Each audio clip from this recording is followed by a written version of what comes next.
설날이 되면 늘 그날의 눈을 떠올립니다. 차갑고 깊었던 겨울밤, 끝없는 눈길 위에 혼자 남겨졌던 순간. 그날 모든 것이 끝났다고 생각했습니다. 하지만 지금 나는 여기 서 있습니다. 그날의 눈이 나를 어디로 데려갔는지 이야기하려 합니다.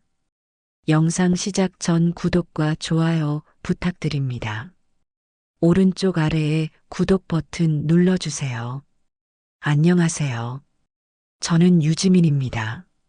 지금은 나이가 들어 제 손으로 이룬 삶을 돌아보지만 20년 전 설날의 기억만큼은 아직도 생생합니다.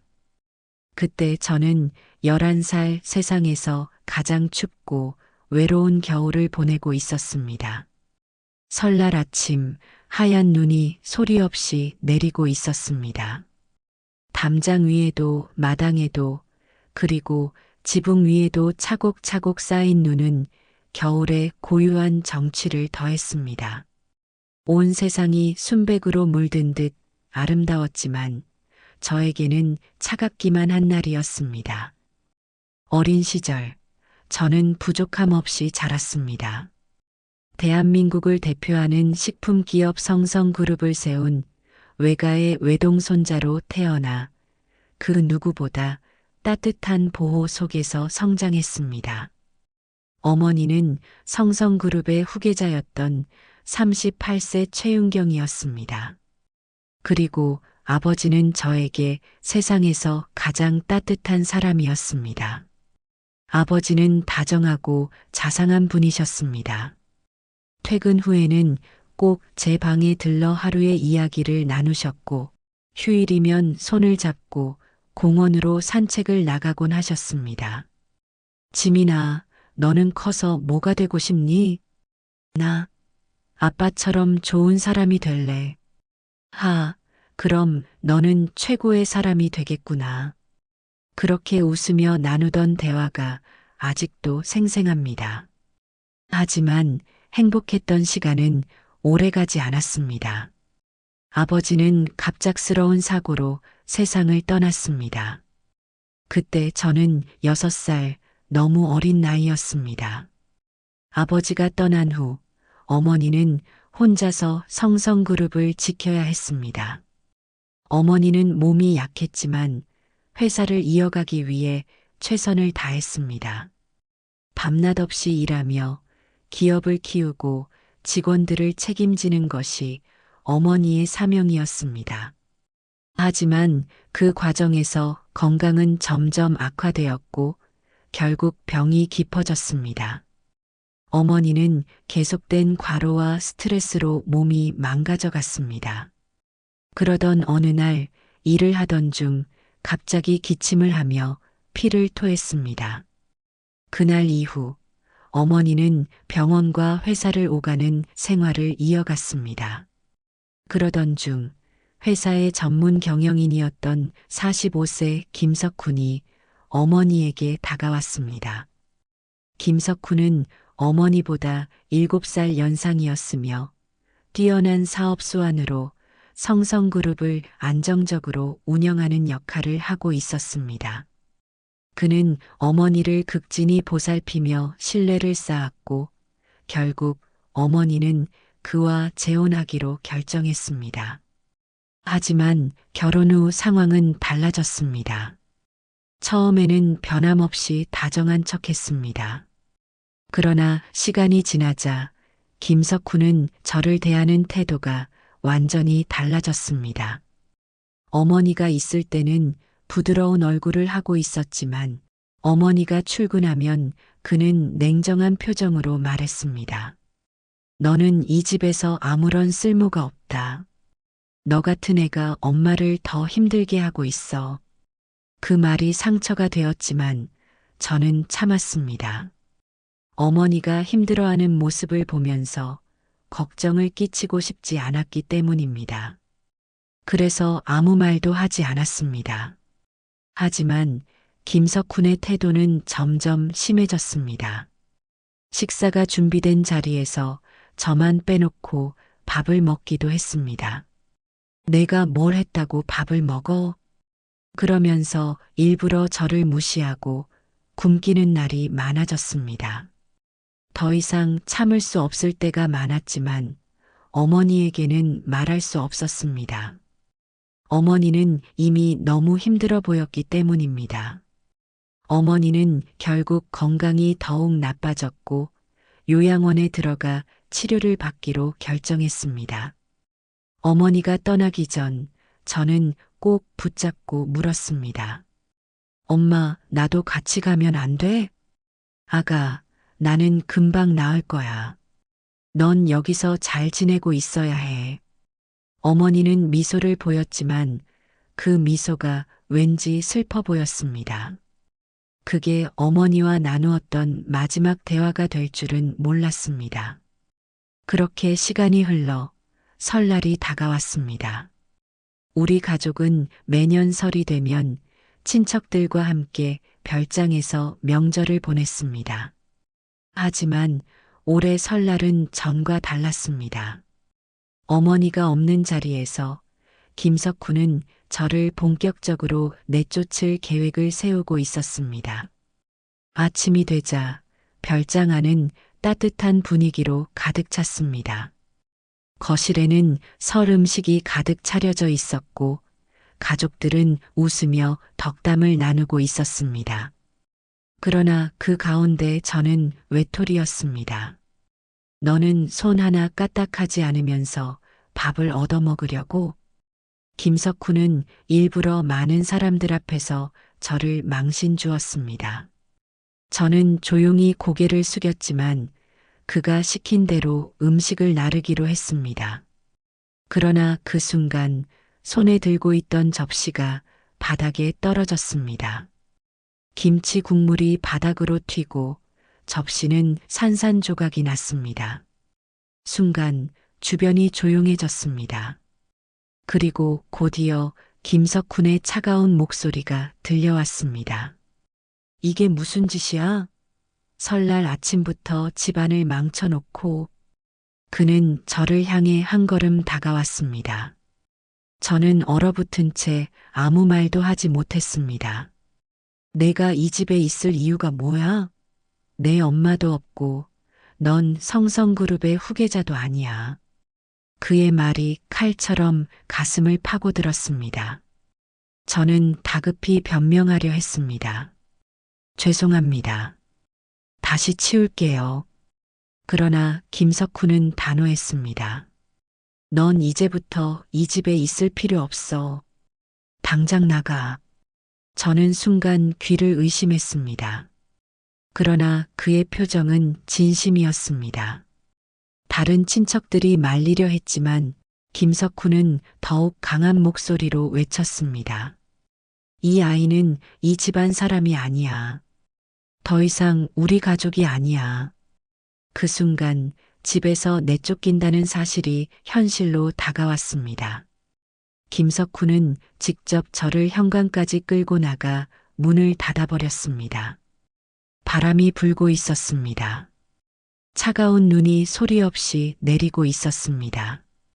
그리고 저는 얇은 옷차림으로 하얀 설원 한가운데에 홀로 서 있었습니다. 그날이 제 인생이 완전히 바뀐 날이었습니다. 설날 아침 차가운 바람이 세차게 불었습니다. 눈은 쉴 새 없이 내렸고 발이 푹푹 빠지는 산길은 갈수록 험난해졌습니다. 집에서 쫓겨난 후 몇 날 며칠을 걸었습니다. 똑바로 서 있는 것도 힘들 만큼 굶주린 몸은 한계에 다다랐고 밤이 되면 차가운 바람이 피부를 베듯 불어왔습니다. 처음에는 집으로 돌아가야겠다고 생각했습니다. 하지만 떠돌다 보니 점점 집에서 멀어지고 있었습니다. 어디로 가야 할지 알 수 없었습니다.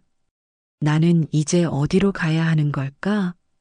눈 속을 걷다 보면 갑자기 정신이 아득해지곤 했습니다.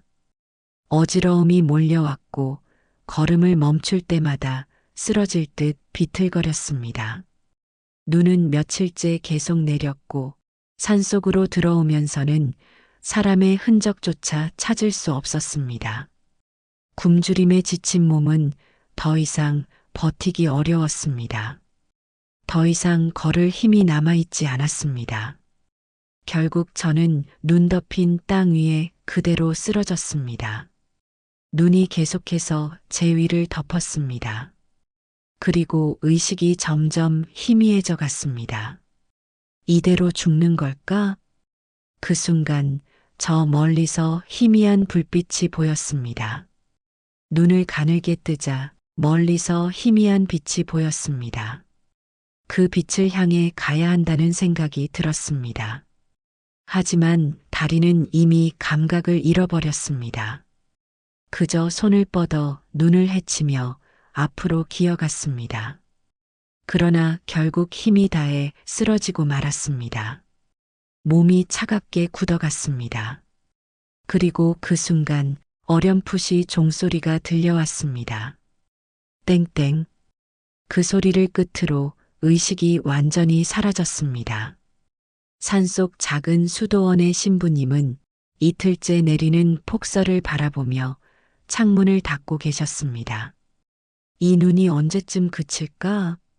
그때 밖에서 희미한 인기척이 들렸습니다. 신부님은 창밖을 바라보았습니다. 눈밭 위에 작은 사람이 쓰러져 있었습니다. 이럴 수가. 신부님은 급히 수도원의 다른 수도자들과 함께 밖으로 뛰어나갔습니다. 쓰러진 아이의 몸은 이미 얼어붙어 있었습니다. 호흡도 약했고 맥박도 희미했습니다. 이 아이를 안으로 들여야 합니다. 신부님과 수도자들은 아이를 조심스레 수도원 안으로 옮겼습니다. 그리고 이곳에서 오랫동안 의술을 익힌 55세 요셉 수도자가 나섰습니다. 요셉 수도자는 수도원 내에서 환자들을 돌보며 치료를 해오던 분이었습니다. 그는 차분한 목소리로 말씀하셨습니다. 일단 체온을 올리는 것이 급선무입니다. 따뜻한 물을 준비해 주십시오. 수도원 사람들은 즉시 이불을 덮어주었고 난로를 최대한 가까이 가져왔습니다. 요셉 수도자는 아이의 상태를 살펴본 후 천천히 따뜻한 물을 입가에 대었습니다. 이 아이가 다시 깨어날 수 있도록 기도해야 합니다. 그렇게 수도원의 밤은 깊어갔습니다. 열흘이 지나고 저는 마침내 눈을 떴습니다. 깊은 어둠 속에서 빠져나온 듯한 느낌이었습니다. 몸은 아직도 무거웠지만 주위를 둘러보니 따뜻한 촛불이 은은히 빛나고 있었습니다. 창밖으로는 여전히 눈이 내리고 있었습니다. 머리를 돌리자 한 분이 조용히 미소를 지으며 저를 바라보고 계셨습니다. 그분은 머리가 희끗한 수도복을 입은 신부님이었습니다. 괜찮니, 아이야? 신부님의 목소리는 조용하면서도 따뜻했습니다. 저는 아무 말도 하지 못했습니다. 입을 열려 했지만 목이 너무 마르고 갈라져 있었습니다. 그 모습을 본 신부님은 따뜻한 차를 한 잔 건네주셨습니다. 천천히 마시거라. 따뜻한 차가 목을 적시는 순간 참아왔던 감정이 한꺼번에 무너져 내렸습니다. 저 쫓겨났어요. 저는 울음을 터뜨렸습니다. 신부님은 말없이 조용히 등을 어루만져 주셨습니다.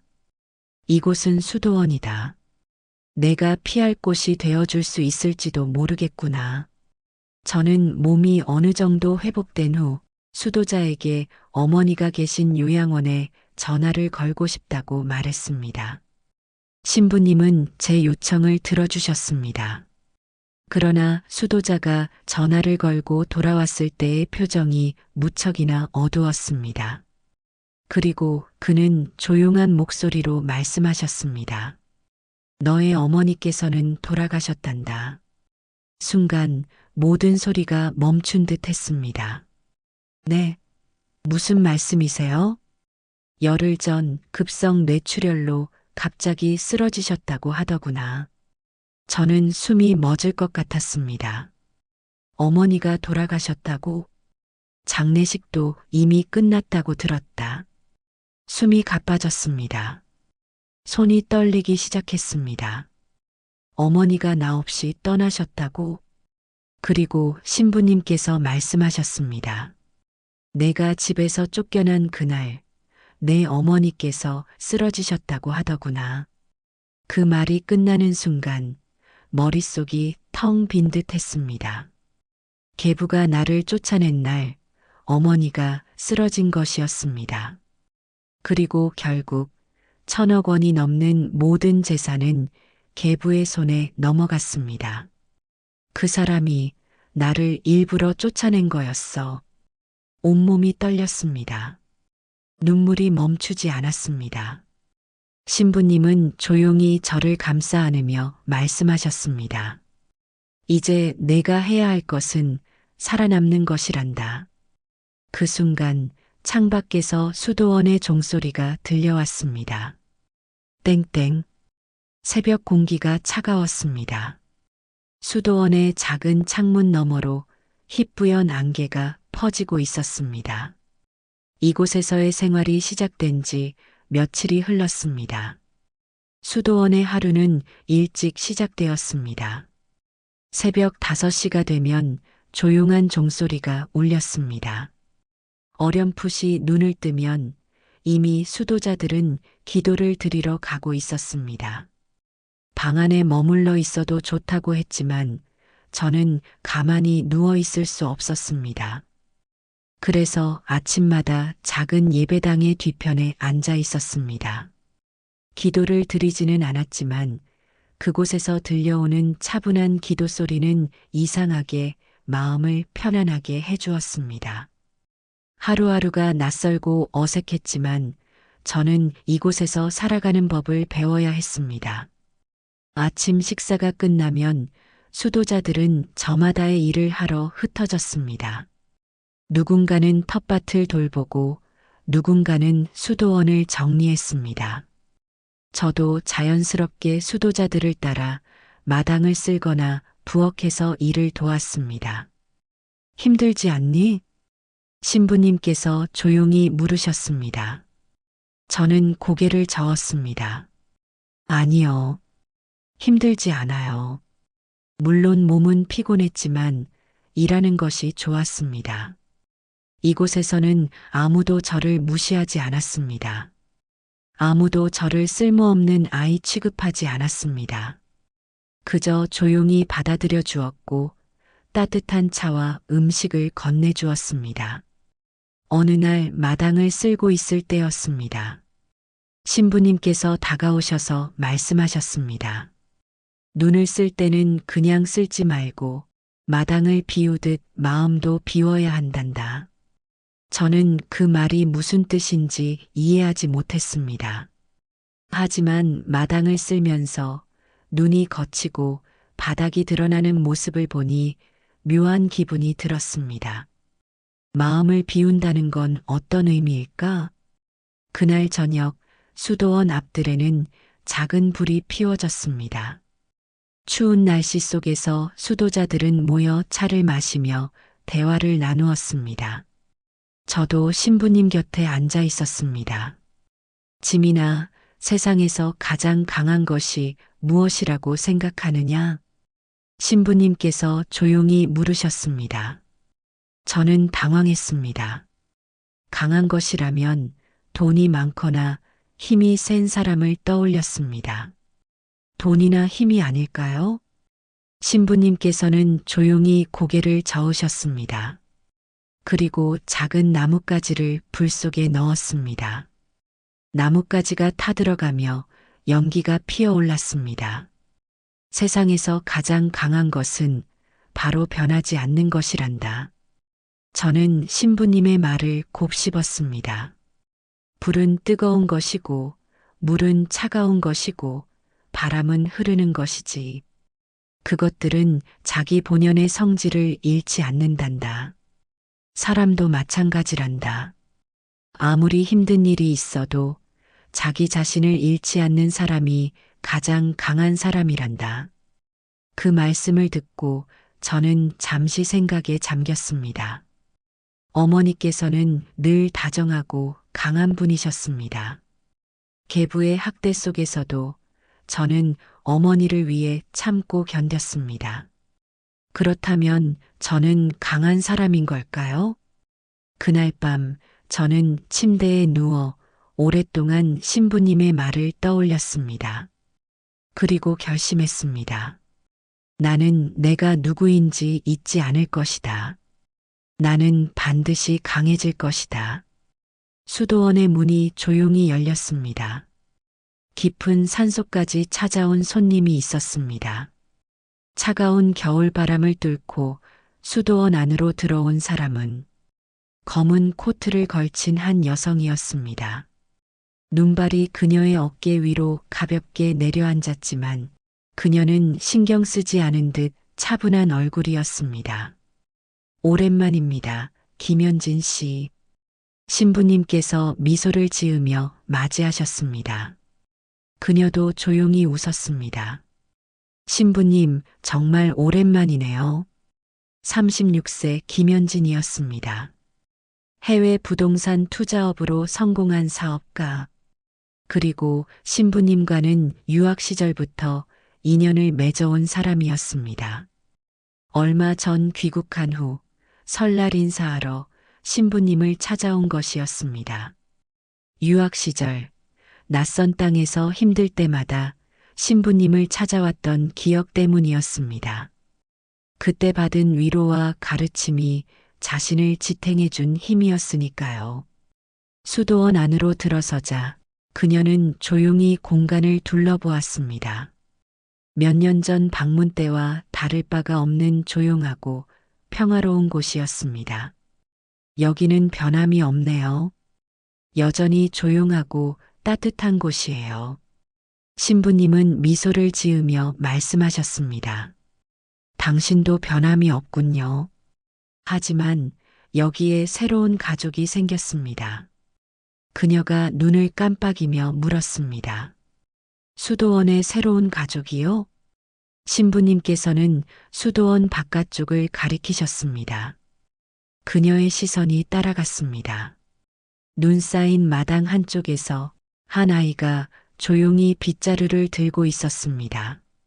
수도자의 도움을 받아 눈을 치우고 있었습니다.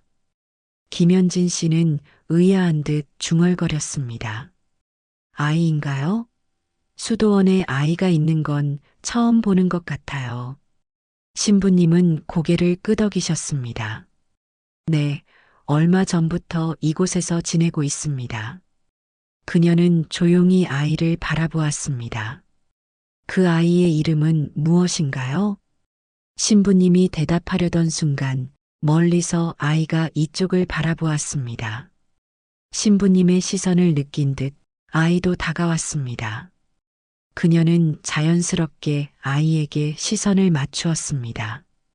차가운 바람 속에서도 아이의 눈빛은 어딘가 깊고 맑았습니다. 아이와 눈을 마주친 순간 그녀의 가슴이 이상하게 뛰었습니다. 마치 오랜 기억 속 어딘가에서 본 듯한 얼굴이었습니다. 김현진 씨는 아이의 얼굴을 바라보며 다시 한번 가만히 살펴보았습니다. 처음에는 그저 평범한 아이라고 생각했습니다. 하지만 뭔가 이상했습니다. 어딘가 낯설지 않았습니다. 눈빛, 턱선, 인매. 익숙한 듯 하면서도 쉽게 떠올릴 수 없는 얼굴. 그녀는 조심스럽게 아이에게 다가갔습니다. 그리고 차분한 목소리로 물었습니다. 혹시 엄마 이름을 물어봐도 될까? 아이의 작은 어깨가 살짝 움츠러들었습니다. 하지만 곧 조용히 입을 열었습니다. 엄마 이름은 최윤경이에요. 그 순간 김현진 씨의 동공이 크게 흔들렸습니다. 뭐라고? 귀를 의심했습니다. 순간적으로 머릿속이 하얘졌습니다. 숨이 턱 막혔고 심장이 미친 듯이 뛰기 시작했습니다. 다시 한번 말해줄 수 있겠니? 아이도 조금 당황한 듯 고개를 갸우뚱했지만 또박또박 대답했습니다. 엄마는 최윤경이에요. 그 순간 김현진 씨는 손으로 입을 틀어막았습니다. 손끝이 떨렸습니다. 설마 이 아이가? 믿을 수 없다는 듯 아이를 다시 바라보았습니다. 눈빛이 똑같았습니다. 아이의 얼굴을 바라보며 묘한 감정이 차올랐습니다. 순간 심장이 멎을 듯한 충격이 몰려왔습니다. 숨이 턱 막혀왔고 손끝이 떨렸습니다. 이름을 듣는 순간 수십 년 전 대학 시절의 기억이 강한 파도처럼 밀려들었습니다. 학비를 마련하기 위해 온갖 아르바이트를 전전하며 하루 종일 일하고도 끼니조차 제대로 해결하지 못하던 시절이 있었습니다. 고아로 태어나 의지할 곳 하나 없이 살아왔습니다. 등록금을 겨우 마련하여 대학에 입학했지만 생활비는 턱없이 부족했고 배를 굽는 것이 일상이었습니다. 공강 시간마다 도서관으로 향하였습니다. 공부를 하기 위해서가 아니라 잠시라도 허기를 잊기 위해서였습니다. 그렇게 굶주린 채 하루하루를 버티던 어느 날 조용히 다가온 목소리가 있었습니다. 같이 밥 먹으러 가요. 깜짝 놀라 고개를 들었습니다. 환한 미소를 띠고 서 있던 사람은 같은 학과 선배였던 최윤경이었습니다. 괜찮습니다. 다음에 같이 가겠습니다. 배고픔을 애써 감추며 웃어 보였습니다. 하지만 최윤경은 가볍게 웃으며 말했습니다. 혼자 먹기 싫어서 그래요. 같이 가요. 자연스럽게 팔을 잡아 끌며 식당으로 향하였습니다. 부끄러운 마음에 아무 말 없이 밥을 먹었지만 그날의 따뜻한 식사는 평생 잊을 수 없는 기억으로 남아 있었습니다. 그 이후로도 최윤경은 마주칠 때마다 말했습니다. 점심 먹었어요? 오늘도 바쁜가 봐요. 그래도 밥은 꼭 먹어야 해요. 언제나 별것 아닌 듯 자연스럽게 말을 걸어주었습니다. 한 번도 불쌍하다는 눈빛을 보내지 않았고 부담스럽지 않게 다가와 주었습니다. 그때는 몰랐습니다. 그 따뜻한 손길이 얼마나 깊은 배려였는지, 생활비를 감당하는 것이 점점 힘들어지던 어느 날 예상치 못한 소식이 전해졌습니다. 장학금이 지급되었어요. 너무나도 믿기지 않았습니다. 신청한 적도 없는 장학금이었습니다. 그것도 학업을 끝까지 마칠 수 있을 정도의 큰 금액이었습니다. 감사의 인사를 전하고 싶었습니다. 학교 측에 기부자를 문의하였지만 익명으로 기부한 장학금이라는 답변이 돌아왔습니다. 그렇게 시간이 지나고 졸업을 앞두고 우연히 장학금의 출처를 알게 되었습니다. 장학금 기부자는 최윤경이었습니다. 믿을 수 없었습니다. 그동안 아무렇지도 않은 듯 밥을 먹자고 하며 다가와 주었던 사람이 뒤에서 아무 말 없이 학업을 계속할 수 있도록 도와주고 있었던 것이었습니다. 눈물이 터져 나왔습니다. 그토록 힘들고 외롭던 시절 가장 따뜻한 손길을 내밀어준 사람이었습니다. 감사의 인사를 전하기 위해 찾아갔을 때 최윤경은 변함없이 환한 미소를 지으며 말했습니다. 내가 잘 되면 나도 기뻐. 그런 최윤경이 남긴 아이가 눈앞에 서 있었습니다. 눈물이 차오르는 것을 참을 수 없었습니다. 이 아이는 세상을 떠난 최윤경이 남기고 간 가장 소중한 존재였습니다. 신부님을 바라보며 조용히 물었습니다. 이 아이가 어떻게 여기까지 오게 되었습니까? 신부님은 깊은 한숨을 내쉬며 조용히 말씀하셨습니다. 어머니께서 돌아가시고 갈 곳이 없었습니다. 그리고 결국 이곳까지 오게 되었습니다. 가슴이 무너지는 듯 했습니다. 최윤경이 세상을 떠나고 남겨진 이 아이가 하필이면 이곳에서 만나게 되었다는 사실이 믿어지지 않았습니다. 손끝이 덜덜 떨렸습니다. 눈물이 멈추지 않았습니다. 이게 하나님의 뜻인가요? 눈물이 쏟아졌습니다. 손으로 얼굴을 감싸쥔 채 참았던 울음을 터뜨렸습니다. 그렇게 오래전 기억이 되살아나며 그 따뜻한 미소를 다시는 볼 수 없다는 사실이 가슴을 후벼 팠습니다. 한참을 흐느끼다가 결국 아이를 바라보며 조용히 결심하였습니다. 이 아이를 제가 돌보겠습니다. 신부님은 조용히 손을 잡아주셨습니다. 이제 당신이 이 아이를 도와줄 차례입니다. 아이를 다시 바라보았습니다. 세월이 지나도 변치 않는 따뜻한 눈빛이 이 작은 존재 속에 그대로 살아 있었습니다. 하늘에서는 여전히 하얀 눈이 조용히 내리고 있었습니다.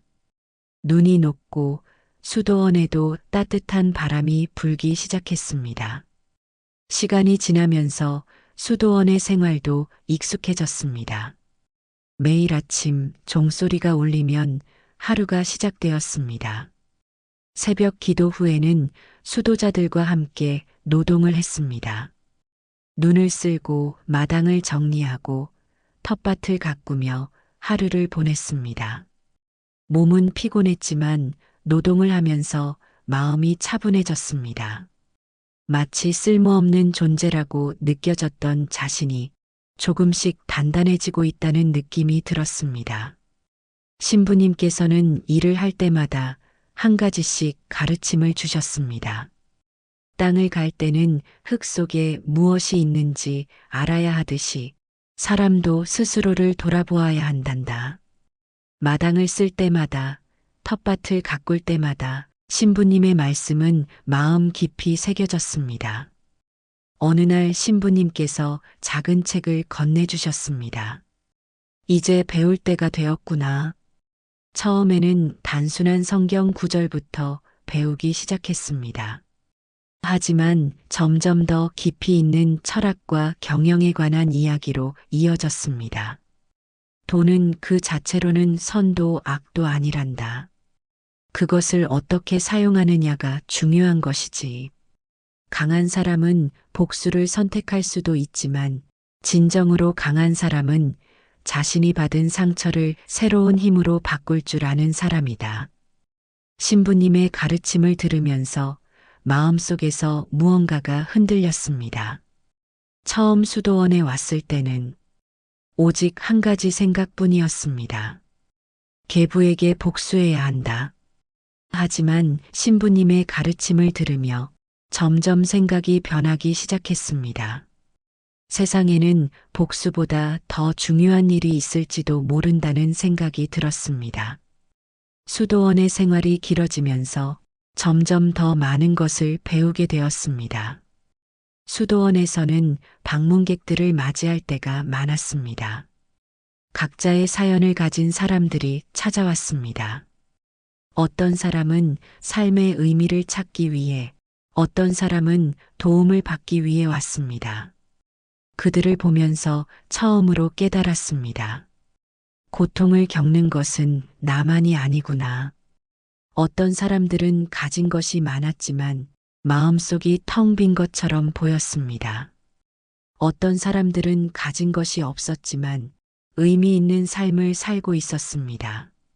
세상을 바라보는 시야가 넓어졌습니다.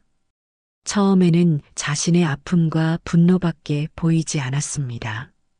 하지만 점점 더 많은 사람들의 이야기를 듣게 되면서 자신이 해야 할 일이 무엇인지 고민하게 되었습니다. 어느 날 신부님과 수도원 정원에서 이야기를 나누고 있었습니다. 너는 이곳에서 많은 것을 배웠구나. 고개를 끄덕였습니다. 그렇다면 이제 너에게 묻겠다. 너는 앞으로 무엇을 할 생각이니? 처음에는 쉽게 대답할 수 없었습니다. 하지만 잠시 생각한 후 천천히 입을 열었습니다. 복수를 하려고 했습니다. 신부님은 조용히 미소를 지으며 고개를 끄덕였습니다. 그렇지. 너의 분노는 당연한 것이다. 하지만 이제 다시 묻겠다. 복수를 한다면 너는 행복할 수 있겠니? 입을 다물었습니다. 솔직히 행복할 자신이 없었습니다. 진정한 강함이란 자신의 아픔을 다른 사람들에게 희망으로 바꾸는 것이란다. 그 말을 듣고 처음으로 복수보다 더 큰 일을 해야 한다는 생각이 들었습니다. 나는 더 강해져야겠습니다. 신부님은 따뜻한 미소를 지었습니다. 그래. 그리고 너는 이미 강한 사람이란다. 그 순간 마음속에서 무언가가 차오르는 것을 느꼈습니다. 이제는 단순한 복수가 아니라 자신이 진정으로 해야 할 일을 찾아야겠다고 결심했습니다. 눈 내리던 수도원의 겨울이 지나가고 계절이 몇 번이나 바뀌었습니다. 이곳에서 보낸 시간은 예상보다 길었고 그만큼 많은 것들을 배울 수 있었습니다. 노동을 통해 몸을 단련하고 기도를 통해 마음을 다스리고 책을 통해 세상을 바라보는 법을 익혔습니다. 그리고 이제 떠날 때가 되었습니다. 떠나는 날 수도원의 마당에는 신부님과 수도자들이 모여 있었습니다. 그동안 함께 생활했던 사람들이었습니다. 신부님께 깊이 인사를 드렸습니다. 정말 감사했습니다. 이곳에서 많은 것을 배울 수 있었습니다. 신부님은 조용히 미소를 지으며 말씀하셨습니다. 이제 내가 배운 것들을 세상에서 펼칠 차례란다. 그동안 수도원에서 배운 가르침을 되새겼습니다. 복수가 전부라고 생각했던 과거의 자신은 이제 없었습니다. 이제는 더 크고 의미 있는 일을 해야 한다는 것을 깨달았습니다. 수도원을 떠난 후 김현진의 도움으로 해외 유학을 준비했습니다. 처음으로 마주하는 넓은 세상, 새로운 환경에 적응해야 했습니다. 유학 생활은 쉽지 않았습니다. 외국어, 새로운 문화, 그리고 혼자서 모든 것을 해내야 하는 상황이었습니다. 하지만 수도원에서 배운 인내와 끈기가 있었습니다. 포기하지 않고 매일 공부하고 투자와 경영을 배우며 차근차근 실력을 쌓아갔습니다. 세상이 어떻게 움직이는지, 돈이 어떻게 흐르는지, 사람들이 어떻게 살아가는지, 수도원에서 배운 철학과 경영 마인드를 바탕으로 빠르게 성장할 수 있었습니다. 수년 후 투자업계에서 빠르게 두각을 나타내는 큰 손이 되었습니다. 위기에 빠진 기업을 분석하고 회생 전략을 세우며 점점 더 큰 프로젝트를 맡게 되었습니다. 수도원에서 배운 원칙이 있었습니다. 돈은 선도 악도 아니다. 그것을 어떻게 사용하느냐가 중요하다. 기업을 살리고 사람들에게 일자리를 주고 가치 있는 일을 할 수 있도록 돕는 것이 자신이 해야 할 일이라는 것을 깨달았습니다. 그리고 이제 마침내 한국으로 돌아갈 때가 되었습니다. 계부가 빼앗은 어머니의 회사를 되찾기 위해 철저한 준비를 마쳤습니다. 먼저 계부가 운영하는 회사의 실태를 조사했습니다. 결과는 예상대로였습니다. 회사는 이미 심각한 부실 상태였고 불법적인 자금 횡령과 비리가 드러나기 시작했습니다. 주주들을 설득하고 기업 인수 계획을 추진했습니다. 그리고 마침내 계부와 마주하는 날이 왔습니다. 계부는 여전히 자신만만한 표정이었습니다. 내가 여길 왜 찾아왔지? 조용히 미소를 지으며 대답했습니다. 내 어머니가 남긴 회사를 되찾으러 왔습니다. 계부는 비웃으며 말했습니다. 내가 나를 이길 수 있을 것 같아? 하지만 이제는 두렵지 않았습니다. 이미 수도원에서 배운 것들이 있었습니다. 진정한 강함이란 자신의 아픔을 다른 사람들에게 희망으로 바꾸는 것이다. 철저한 준비 끝에 계부가 저지른 불법 행위들을 폭로했습니다. 결국 계부는 법적 처벌을 받게 되었고 회사와 모든 재산을 다시 되찾을 수 있었습니다. 회사를 되찾은 후 새로운 경영 방침을 세웠습니다. 이 회사는 단순한 기업이 아닙니다. 사람들에게 희망을 주는 곳이 되어야 합니다. 더 이상 복수는 중요하지 않았습니다. 이제는 더 많은 사람들에게 기회를 주는 것이 목표가 되었습니다. 그리고 마침내 또다시 설날이 되었습니다. 겨울이 다시 찾아왔습니다. 차가운 바람이 불었고 하늘에서는 하얀 눈이 조용히 내리고 있었습니다. 설날, 한동안 잊고 지냈던 수도원의 종소리가 들려오는 것 같았습니다. 오랜만에 수도원을 다시 찾았습니다. 눈 덮인 길을 따라 걸으며 과거 이곳에서 보냈던 시간들을 떠올렸습니다.